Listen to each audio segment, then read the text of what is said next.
Hi, everybody. Welcome back to Ox Talks.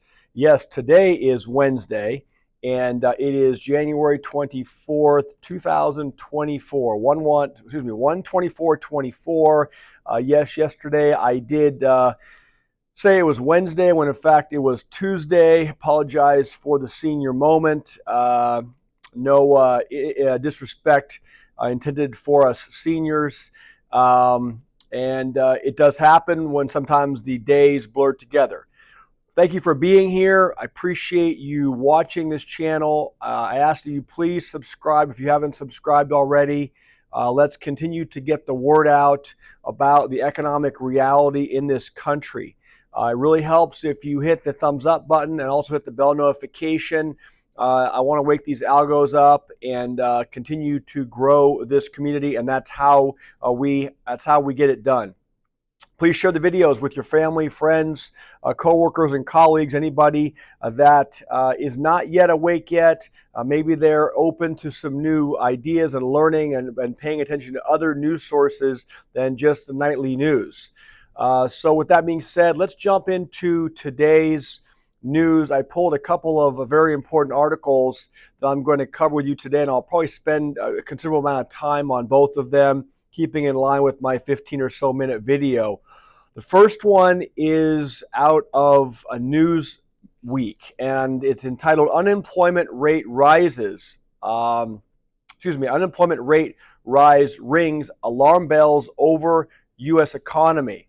It says the rise in state-level unemployment rates is nearly a third of the country last month should raise concerns over the state of the U.S. economy, according to an economist.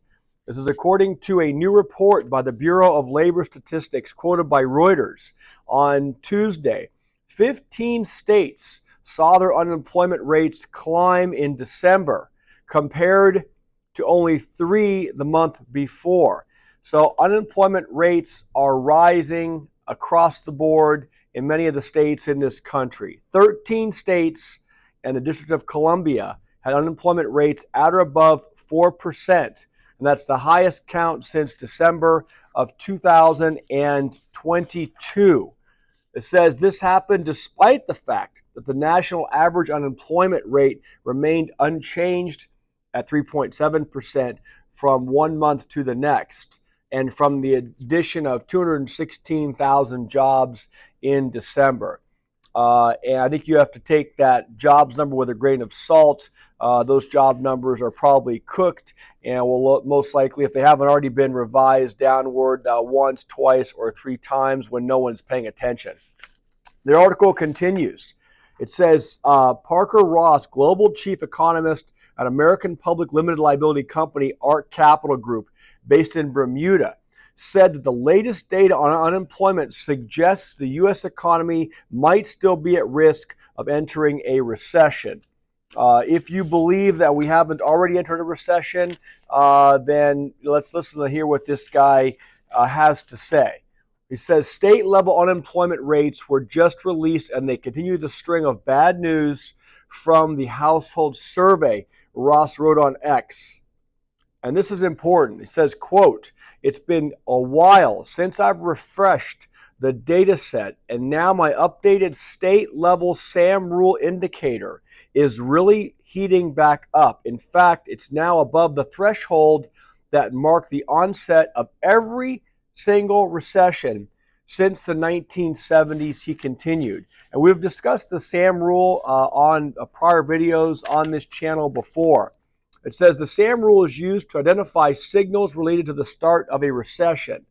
When the 3-month moving average of the national employment rate rises by 0.5% points or more relative to its low during the previous 12 months. That's the Sahm rule. It says the Fed uses the Sahm rule to determine when the country has entered a recession. Through the month of December, 20 states had triggered the Sahm rule, up sharply from just 3 states in September. That going from 3 to 20, that is a substantial increase in the number of states that had triggered this Sahm rule at alarming rise in unemployment rates. It says Ross wrote, these 20 states are New Jersey, West Virginia, Wisconsin, Arizona, California, Washington, D.C., Alaska, Montana, Missouri, Illinois, Idaho, Arkansas, Maine, Michigan, Indiana, Oklahoma, Colorado, New Hampshire, Iowa, and Kentucky. Wow, that's a mouthful.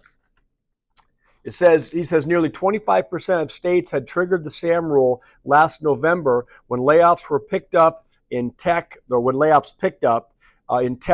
estate, and finance. We discussed that on previous videos.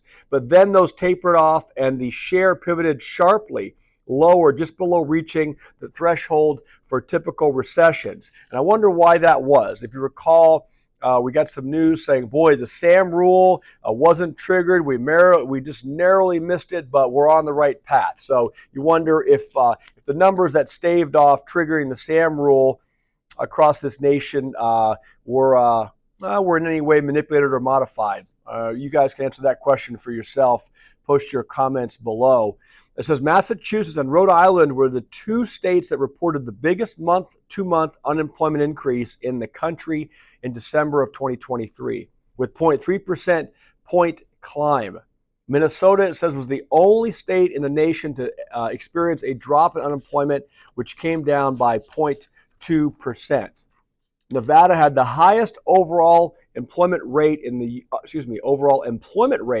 United States, which remained unchanged from November at 5.4%. That's interesting given that the real estate market in Nevada, from what I'm seeing, has been collapsing.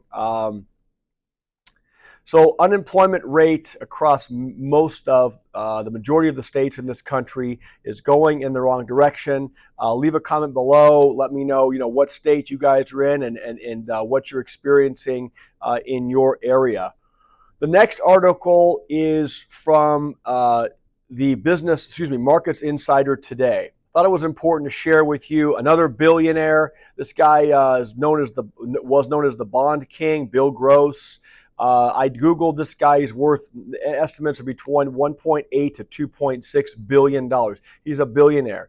So the guy understands, economics. He understands the markets, the stock market, the bond market. And what he says is stocks look overstretched, and a major recession could hit if interest rates don't drop this year. He says stock valuations are stretched. A major recession is a real threat, and the U.S. is caught in a debt spiral, Bill Gross has warned. So he uses the word major recession, not soft landing, not mild recession, but major recession. Says the billionaire co-founder of bond giant PIMCO told Bloomberg on Monday that the S&P trading at an all-time record high doesn't make sense to him. The benchmark stock index's price-to-earnings ratio of about 19, he says, is much too high when the real or inflation-adjusted interest rate today is a restrictive 1.8%, Bill Gross said. He says ultimately PE ratios have to get more in balance with real interest rates, which are relatively high. Gross continues. It says the investor knows the Bond King cautioned against piling more money into the so-called Magnificent Seven stocks that led the market higher last year. He says it's probably time to cool it off a little bit and put your money elsewhere. He says of the technology stocks that include Tesla and NVIDIA. Gross touted cheaper, less risky stocks in sectors like energy, tobacco, and telecoms that are paying attractive dividend yields of anywhere between 5 and 10%. I saw just a little while ago after the market closed, Tesla came out with their earnings, and they missed on both the top line and the bottom line. So I saw after hours that stock has fallen about 3 or 4%, maybe even more. There was a text from a friend of mine this morning, so he was going to buy Tesla stock, and I said I would maybe be shorting Tesla stock. So again, I'm not a stock guy. I was kind of joking around, but given the story we shared the other day about the value of these Tesla automobiles plummeting, it seemed to me that Tesla was going to have, those were used, I get it, but it seemed to me that Tesla was going to have to come out and announce a slowdown. Sure enough, I didn't read the article, just looked at the conclusion. So Tesla's down, their stock is down. Says the Fed. He says the Fed should. Bill Gross says the Fed should lower interest rates over the next 6 to 12 months, explaining that would basically balance out real interest rates and lower them so the economy won't go into a significant recession. So he uses the word significant, major and significant.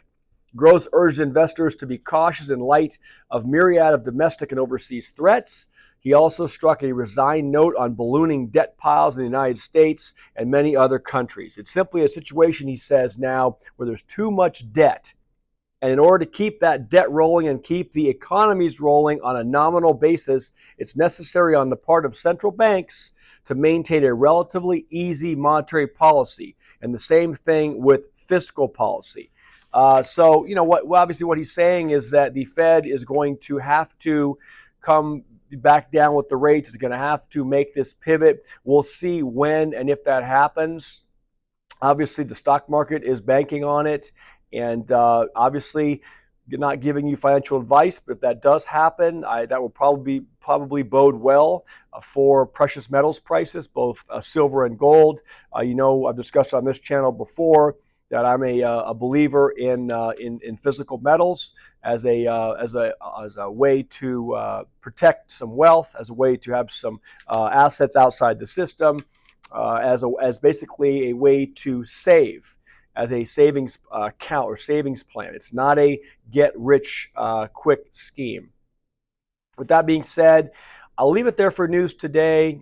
My deposition was going to be going Friday. I got a call from opposing counsel this morning, and he and his client, the witness, are both sick. So that's been put over for a week. It buys me a bit more time to keep preparing. So I've filled the time on Friday with going to take my every 2-year CCW renewal course. California now has made it an 8-hour course, unbelievably so.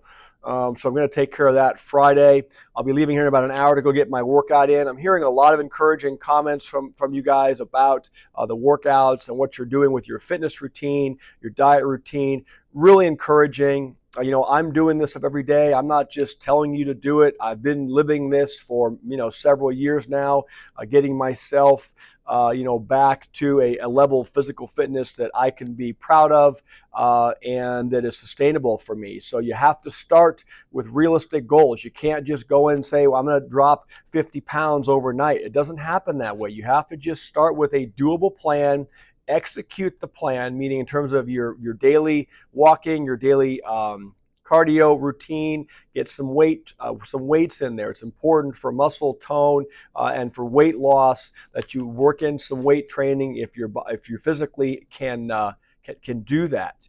And of course, as we talk about every day, the diet is more important, it's as important, if not more important, than the exercise regimen. They have to go hand in hand so you can actually see some results and better yourself. So thanks again, everybody, for watching. Let's stay the course. I'll continue to bring you current events every day and try to keep us all with eyes wide open as we embark on what everybody seems to be saying. It's not, on CNBC and not Jim Cramer saying is going to be happening this year in this economy. With that being said, everyone have a great night. I'll talk to you all tomorrow. Bye.